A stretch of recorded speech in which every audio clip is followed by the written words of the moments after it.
All right, everybody, welcome back to the All Sorts podcast for another deep dive. Yeah, another deep dive. And this one comes from the listener suggestion, so thank you guys for sending those in. Always appreciate it. Yeah, and today we are going to be looking at the legendary SR-71 Blackbird. Oh, yeah. The SR-71 Blackbird, a truly incredible aircraft in terms of its capabilities and its just overall wow factor. Yeah, it really captures the imagination. Yeah, it does. I think I've never actually seen one in person. I have not either. I would love to, though. Same. Yeah. You know, just to be in the presence of something that was designed to go that fast and operate at, the edge of space practically. It's wild. Yeah, it is. Just the engineering that went into it. Yeah, it's a marvel of engineering, and what we're going to be focusing on in this deep dive is a story that a lot of people have probably heard. Right. In some form or another. Yeah, a very popular story. Very popular story. Among aviation enthusiasts, for sure. And it's the story of an SR-71 pilot requesting a speed check from air traffic control. Yep. And how the interaction played out amongst some other pilots who were also,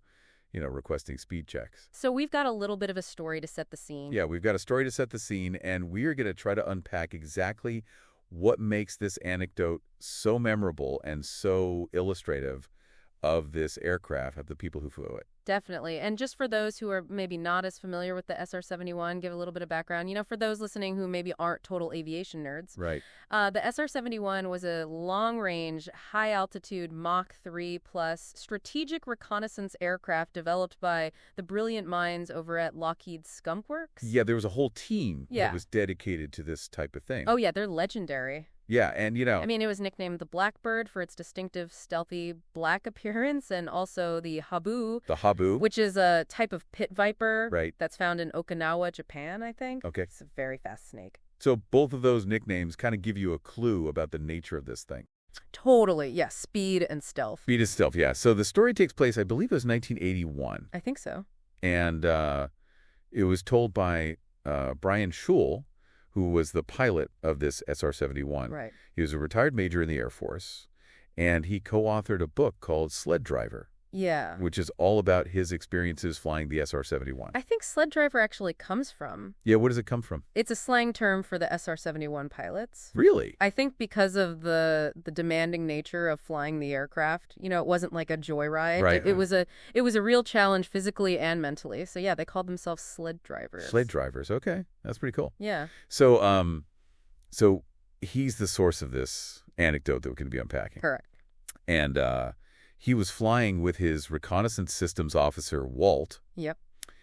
And the story begins with him flying over Arizona. Yeah, somewhere over the southwestern U.S. Oh, and there's a lot of other air traffic. yeah, there's a lot of chatter on the radio. Yeah, so, Yeah. you've got Houston Center controlling all the aircraft in the area. Yeah. That typical Houston Center voice, Right. that calm, deep, professional voice that you always hear on, aviation documentaries. And as a pilot, you always kind of, when you're talking to ATC, you kind of want to sound like you're, Chuck Yeager or Right. John Wayne. Yeah.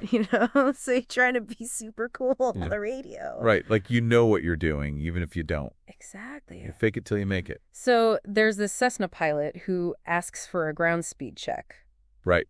Pretty routine request. Yeah, totally normal. Just to make sure you know how fast you're going relative to the ground. Exactly. And then a Twin Beach pilot comes on. Uh-huh. And also asks for a ground speed check. Yep. And the tone was described as rather superior. Rather superior. Like he's hot stuff. Yeah, like he's flying something really fancy. Yeah, he's trying to impress the Cessna pilot, maybe. Probably, yeah. So Center comes back, in their cool, calm voice and says, Twin Beach, we have you at 1.5 knot on the ground. Right. And 125 knots, which is, not that fast. Right. Yeah. For an airplane. For a plane, but still, Oh, no. he's feeling pretty good about himself. Yeah, he's feeling pretty smug. Yeah. So then a Navy F-18 pilot comes on the radio. Yeah, using the call sign Dusty 52. Dusty 52, that's such a cool call sign. Yeah, it is. I mean, I love military call signs. They're always so cool. Yeah, they are. And this guy's from NAS Lemoore. Which is? Naval Air Station Lemoore. In California. Yeah, it's like the F-18 base. The Top Gun base. Yeah, basically. So, this guy's got to be pretty good. Right, he's got to be the best of the best. Yeah, so he comes on, and his voice is described as very cool. Very cool. Like, just that. Like he's been there, done that, yeah. Seen it all. Yeah, like Maverick. Exactly like Maverick. So he says, Center Dusty, 52 ground speed check. And this is where it starts to get interesting. Right, because my thought was like, okay, an F-18 pilot. Why does he even need to ask that? Right, they have like, heads-up displays and all sorts of fancy instruments. They know exactly how fast they're going. So it's not like he actually needs the information. Right. He's doing it to kind of show off. Yeah, I think he's trying to, Flex a little bit. yeah, flex on the other pilots. Let them know that he's flying a supersonic jet. Exactly.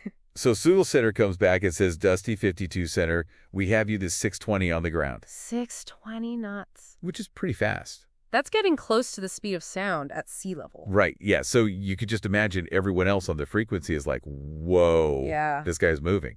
That's impressive. And so now we've got Brian Scholl in the SR-71 listening to all this. Right, and he's starting to feel a little bit, Competitive? Yeah. Come on, I can beat that. Yeah, he wants to get in on Yeah. the action. He wants to show what his bird can do. Right, but then he has to remind himself that, he's got a job to do. Right, they're on a mission. They're not there to play games. Yeah, this is serious business. Plus, they're flying at like 80,000 feet. Yeah, way up in the stratosphere. It's a whole different ballgame. Yeah. So he resists the temptation to, jump on the radio and brag. But he knows that they're about to leave that air traffic control sector. Uh-huh. And so he thinks, this is my chance. This is my last opportunity. Yeah, to respond to Dusty 52. Right, so as they're about to switch frequencies, Yeah. they make their move. They put in a request for a ground speed check. And you can imagine the anticipation. Oh, yeah, the tension is building. Everyone on the frequency is like, what's going on? What are they going to say? Yeah.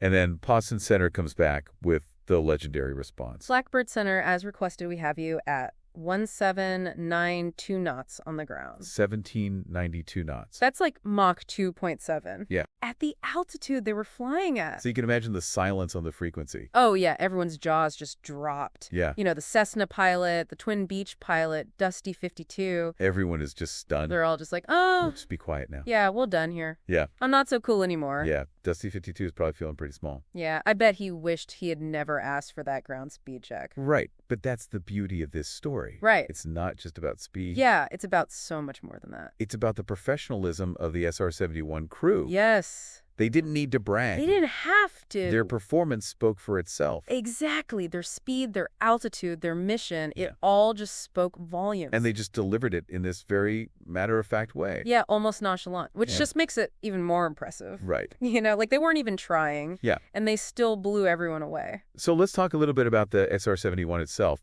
Okay. You know what made it capable of these kinds of speeds? Well, for starters, it was built with titanium. Titanium. Yeah, because at the speeds it was flying, at the friction with the air would heat the aircraft up to incredible temperatures. Right. Like hundreds of degrees. Yeah. So they needed a material that could withstand that heat. And titanium was the answer. It was. And even working with titanium at that time was incredibly difficult. Oh, yeah, it was cutting-edge technology. Yeah, and then there was the fuel. The JP7 fuel Yeah. specially formulated for the SR-71. It had to have a very high flash point. Yeah, it couldn't ignite easily. Otherwise, it would just explode. Basically, yeah. And they actually used a chemical igniter to start the engines Right, because spark plugs wouldn't work reliably. at those speeds. Yeah. And then there was the unique aerodynamic design. Yeah, with those distinctive chines. The chine. Yeah, those sharp edges running along the fuselage. They weren't just for looks, were they? No, they actually served a very important purpose. Yeah. They generated powerful vortices. Vortices. Yeah, basically little whirlpools of air. Okay. And those vortices created additional lift, So they helped the aircraft stay airborne. especially at high speeds and angles of attack. Right. So it was a really ingenious design. And then the engine inlets? Yeah, those were crazy too. They had a complex system of movable spikes and bypasses To do what? to slow down the supersonic air Okay. before it entered the engines. Why? Because the engines couldn't handle supersonic air directly. Okay. It would cause too much stress and heat. So they had to slow it down to subsonic speeds. Exactly. Wow. And then once the aircraft reached its cruising speed, the engines basically functioned as ramjets. Ramjets. Yeah, which are a type of jet engine that's really efficient at supersonic speeds. Okay. So all of this incredible technology was put together to create an aircraft that could fly at unprecedented speeds and altitudes. Yeah, it was designed to outrun any potential threats. Right, and it did that very successfully. Yeah, it was never shot down, Nope, not a single one. despite facing the hundreds of surface-to-air missiles, Yeah, over 800 were fired at SR-71s during the Vietnam War. and not a single hit. It's incredible. Yeah, so the SR-71 was not only fast, Uh-huh. it was also very difficult to do down. It was a tough bird to catch. Yeah, so the SR-71's primary role was reconnaissance, Right. gathering intelligence. Yeah, it had an array of sophisticated sensors. Like what? Well, they had side-looking airborne radar SLAR, Okay. which could map large areas of the ground, Yeah, even through cloud cover. that's cool. And they had electronic intelligence systems, ISINT. ELINT? Yeah, which could gather electronic signals. So like radar signals and communications. Exactly. So it could see what was happening on the ground and also listen in on electronic conversations. Yep.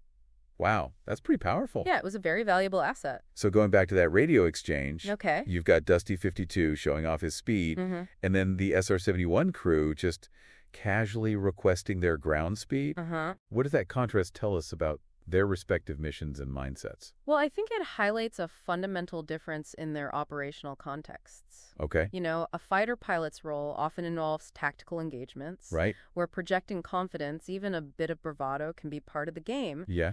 But the SR-71 crew operated in the realm of strategic intelligence. Okay. Their mission demanded absolute precision, Right. unwavering focus, Yeah. and a deep understanding of the sensitive nature of their work. So they didn't need to boast. They didn't. They let their actions speak for them. Exactly. And their actions were pretty impressive. Yeah, they were flying one of the most advanced aircraft ever built. At speeds and altitudes that were almost unimaginable. So they had a quiet confidence. A quiet confidence. Yeah, that came from knowing that they were the best at what they did. And that's really what this story's all about. Yeah. It's a testament to the skill and professionalism of the SR-71 crews. Right. And the incredible engineering that went into this remarkable aircraft. It really is an amazing story. It is. And it's one that continues to inspire people today, Yeah. even though the SR-71 is retired now. It is, yeah. It was officially retired in 1998. Yeah, But its legacy lives on. it does. And there's talk of a successor. The SR-72. The SR-72. Yeah, which is supposed to be even faster and more advanced. Wow. Yeah, so who knows what the future holds?